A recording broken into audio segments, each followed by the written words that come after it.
Olá pessoal, mais uma aula de Geografia do nono ano do Ensino Fundamental. O conteúdo da aula de hoje ele pode ser encontrado a partir da página 238 da apostila 2. Vamos continuar falando aí dos aspectos humanos do continente asiático e vamos falar aí de alguns indicadores socioeconômicos, beleza? Antes disso, vamos fazer aí uma pequena revisão da última aula. O que nós aprendemos na última aula? Nós falamos da política habitacional na China. Nós falamos também das consequências, dessa política habitacional na China e falamos um pouco também da diversidade étnica na Ásia, os povos, que habitam o continente asiático, em que regiões que eles se encontram. E na aula de hoje nós vamos falar sobre a diversidade religiosa do continente, que é bem grande, e também dos indicadores socioeconômicos. Vamos lá? Diversidade religiosa. Vamos citar aqui nesses slides, a gente vai fazer mais uma leitura mesmo, tá? Para a gente compreender os principais grupos religiosos. Uma pequena definição aí para a gente ter uma ideia, do quão diversa é a religiosidade no continente asiático. O budismo. Baseado na filosofia do indiano Buda, o Siddhartha Gautama, ali tem o período em que ele viveu, não cultua nenhum deus e professa a busca da bem-aventurança por meio da superação do sofrimento inerente à vida. Ou seja, para os budistas não existe um deus único, como existe para os cristãos, no nosso país aqui, de maioria cristã, a gente acaba acreditando em um único deus, pelo menos a maioria da população. E os budistas pensam diferente, E para eles o sofrimento é inerente à vida, Então a bem-aventurança vem aí por meio da superação desse sofrimento. A gente tem essa imagem aí, Uma imagem de um templo budista e essa imagem que a gente vê nesse slide. O hinduísmo é um conjunto da religião indiana, tem uma multiplicidade de deuses, de crenças e seitas. O que isso significa? Então eles acreditam em vários deuses, Diferente do budismo, que não tem nenhum, do cristianismo, que tem um deus único, os hinduístas eles acreditam em vários deuses. Eles acreditam na existência da alma e que as ações na vida atual geram consequências nas nossas vidas futuras, que eles chamam de karma, já que a alma reencarna. Então aí a apostila aí traz esse conteúdo afirmando a respeito da crença aí na reencarnação por parte dos hinduístas, e a crença em vários deuses, certo? É uma religião aí, sobretudo indiana. Continuando aí sobre a diversidade religiosa. O cristianismo ortodoxo, que não é o cristianismo que nós verificamos majoritariamente aqui no Brasil, tá? Então esse cristianismo ortodoxo presente na Ásia, ele tem origem em 1054, Cristo é o líder único, E eles não respondem a nenhum papa, então acreditam em Cristo, mas eles não respondem aí ao Papa, que é o líder religioso máximo aí do catolicismo, certo? Mas acreditam em Cristo e em um Deus único. Esse tipo de religiosidade está mais presente na Rússia, na parte asiática da Rússia, Agora vamos falar aí do animismo. A gente aprendeu um pouco sobre animismo quando a gente falou do continente africano. Então, é a mesma definição. Eles atribuem alma a forças e fenômenos da natureza. Então, os fenômenos da natureza eles têm uma alma. É comum em regiões isoladas do continente asiático e entre seguidores do shintoísmo, especialmente no Japão, certo? Fetichismo é o culto de objetos que representam entidades às quais atribuem poderes mágicos, comum na porção insular, no sudeste asiático, e na região da Sibéria, como xamanismo. A gente vê aqui uma imagem de um culto aqui, uma prática religiosa de fetichismo, e nessa outra imagem aqui a gente vê uma catedral cristã ortodoxa, certo? Continuando, olha só, para vocês verem aí a quantidade de denominações, de crenças que tem aí de religiosidade no continente. Vamos continuar lendo. Temos o confucionismo, que é mais presente na China, é uma doutrina do filósofo chinês Confúcio, daí que deriva o nome, tá ali o período em que ele viveu. Essa religiosidade aí inclui o culto à natureza e aos antepassados, as pessoas, né, que já morreram ou desencarnaram. É presente na China e muitas vezes se verifica o confucionismo combinado com o budismo e o taoísmo. Né? Continuando, o islamismo. Esse talvez a gente tenha um pouco mais de familiaridade. O islamismo é uma religião monoteísta. O que isso significa? Eles acreditam em um Deus único, não há presença de vários deuses, que é, no caso, Alá, né, como eles chamam. É fundado pelo profeta árabe Maomé, tá, o período ali de vida de Maomé, e é baseado no Alcorão. Assim como a Bíblia, o cristianismo se baseia na Bíblia, o islamismo se baseia no Alcorão. É a religião que mais cresce na atualidade e tem numerosos seguidores no Oriente Médio e na Ásia Central.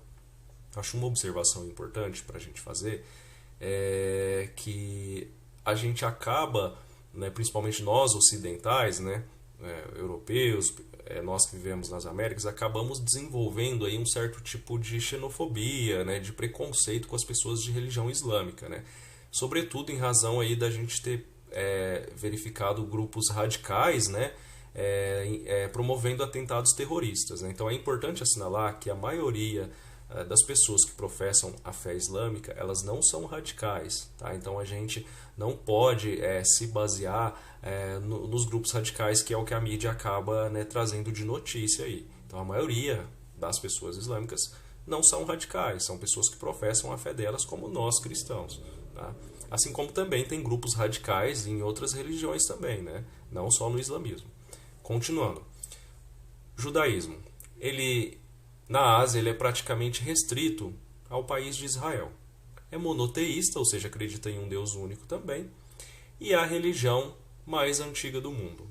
Então, se o islamismo baseia a sua doutrina no Alcorão, os cristãos na Bíblia, o judaísmo se baseia em um livro também, né, que se chama o Torá. A gente vê aqui, né, um templo, né, religioso, uma mesquita islâmica. É importante a gente falar também, aqui no nosso município de Barretos a gente tem, né, uma mesquita, né, foi uma das primeiras aí a ser construídas, né, no estado de São Paulo. Se eu não me engano, ela fica na 21 com a 4, né, então a gente tem a presença aqui, né, da fé islâmica em nosso município. Vamos falar agora dos indicadores socioeconômicos. O primeiro indicador que a gente vai falar é a taxa de mortalidade infantil. A gente observa aí uma grande diversidade no que se refere aos indicadores socioeconômicos no continente asiático. O que isso significa? A gente tem polos opostos, né? Nós temos o Japão, né, como um país desenvolvido, né, com excelentes indicadores socioeconômicos. E ao mesmo tempo nós temos países pobres, bem pobres, como o Bangladesh, com indicadores socioeconômicos muito ruins, certo? Então é um continente aí que tem uma desigualdade, né, uma diversidade aí no que se refere a esses indicadores. Vamos falar da taxa de mortalidade infantil. O que é a taxa de mortalidade infantil? É o número de crianças que morrem antes de completar um ano de vida, em cada 1.000 nascidas vivas. Então é um cálculo que se faz de cada 1.000 crianças que nasceram vivas, né, porque tem os natimortos também, que são as crianças que nascem mortas, né. Então, esse cálculo é baseado nessas 1.000 crianças que nascem, quantas delas morrem antes de completar um ano. É um indicador do quê? De qualidade de vida, né, de saúde. Por quê? Porque os bebês, eles são sensíveis à falta de higiene, eles são sensíveis à falta de assistência médica, à fome, à água e esgoto não tratados. Então, se um bebê nasce em um país em que não se tem a população não consegue ter acesso à água e esgoto tratado, não consegue ter acesso a profissional de saúde, né, para fazer o acompanhamento da criança, né, se em países em que a presença da fome é muito grande, em que as condições socioeconômicas não são boas, tudo isso vai influenciar. Então, esse país com todas essas características, né, com certeza vai ter aí uma taxa de mortalidade infantil maior. Então, nós temos um cálculo aqui, né, dos países desenvolvidos, que indica-se que a taxa de mortalidade infantil é menor que 10 por 1.000. Eu até coloquei na cor verde aqui para vocês observarem. A gente está acostumado sempre a falar 10%, né? Vocês observarem, tem um outro zerinho aqui, né, um outro círculo. Esse símbolo aqui, ele significa 10 por mil, tá vendo? 10% seria só se tivesse um, como tem os dois, é 10 por mil. Então a taxa de mortalidade infantil ela é expressa nessa modalidade, 10 por mil. Então, de cada 1.000 pessoas, 1.000 bebês, né, nascidos vivos, 10 morrem nos países desenvolvidos. Israel, Coreia do Sul e Singapura são países que tiveram aí uma industrialização e uma urbanização recente. Acompanhado disso, veio o quê? A melhora dos indicadores, né? E o indicador da mortalidade infantil, houve uma significativa melhora nesses países aí, por conta da urbanização, da melhora dessas questões de acesso à água, esgoto tratado, né? Então melhorou significativamente aí a qualidade de vida nesses países. A gente tem essa tabela aqui, ó. Vamos ver aqui o título, ó. Ásia, extremos da mortalidade infantil no ano de 2017, por situação, ranking mundial. Aqui, ó, lembrando, a taxa por 1.000. O Afeganistão, no ranking mundial, é um país asiático, né? Ele está em primeiro lugar no ranking mundial em mortalidade infantil. Olha só a taxa de mortalidade infantil, 110 por 1.000. De cada 1.000 crianças que nascem, né? 110 morrem antes de completar um ano. E a gente vê aqui na sequência os países que estão em pior situação. Olha só, Paquistão, 25º no mundo, né? Filipinas, Coreia do Norte, Indonésia, Butão, Iraque, Índia, né? Laos, Camboja.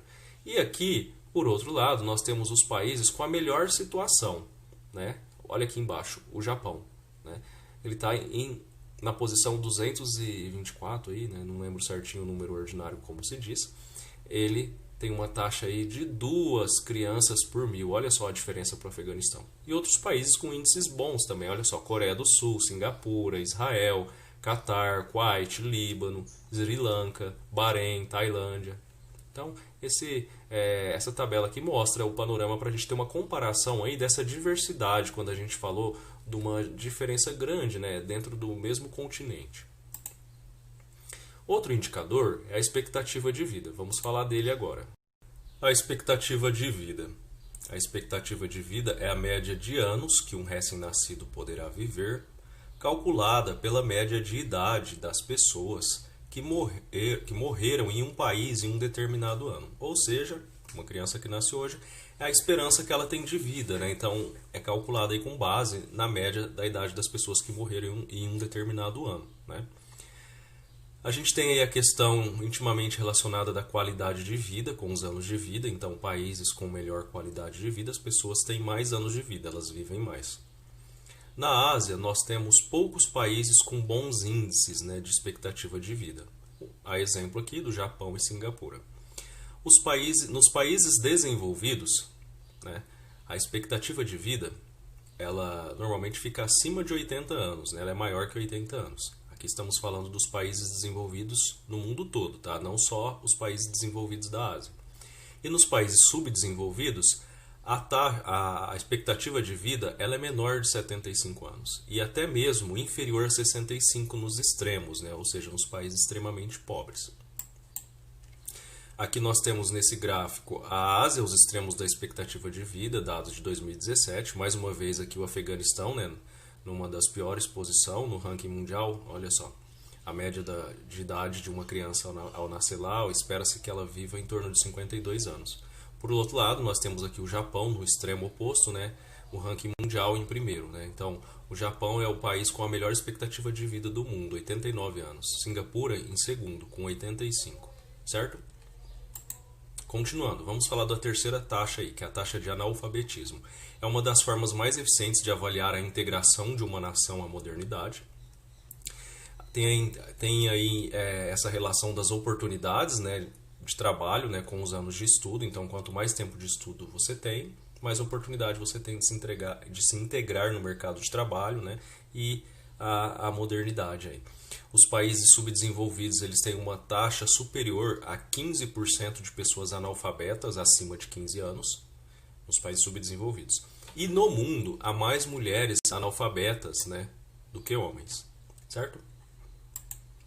Aqui a gente tem mais uma vez um gráfico que ilustra isso, os extremos da taxa de analfabetismo na Ásia. Mais uma vez o Afeganistão, olha só, 62% da população do Afeganistão é analfabeta. De cada 100 pessoas, 62 são analfabetas.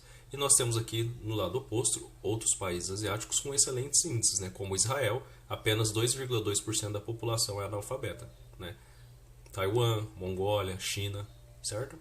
E aqui do lado oposto aqui nós temos os países com as piores taxas, o Paquistão, né? 42% da população analfabeta. Continuando. Vamos pensar um pouco aqui a atividade 3. O mapa traz as taxas de mortalidade infantil nos diversos países da Ásia. Em quais países essa taxa é mais alta, em quais países ela é menor. Então a gente vai observar aqui de acordo com a legenda, né? Nas tonalidades mais escuras são os países, né, com a taxa aí de mortalidade maior. Nos países em cor mais clara, a taxa de mortalidade é menor. O que as taxas de mortalidade infantil podem indicar sobre a realidade do continente? É aquilo que a gente acabou de dizer. Quais são as características que podem influenciar ter uma maior quantidade de bebês morrendo antes de um ano? E aqui vocês vão colocar quais países que têm as maiores taxas e menores, de acordo com a legenda aqui, certo? Pessoal, o conteúdo da aula de hoje é esse. Espero que vocês tenham compreendido, né? A gente falou aí dos indicadores sociais e da diversidade religiosa no continente asiático. A gente continua na próxima aula. Qualquer dúvida vocês encaminhem ao tutor, né, do grupo de vocês. Bons estudos!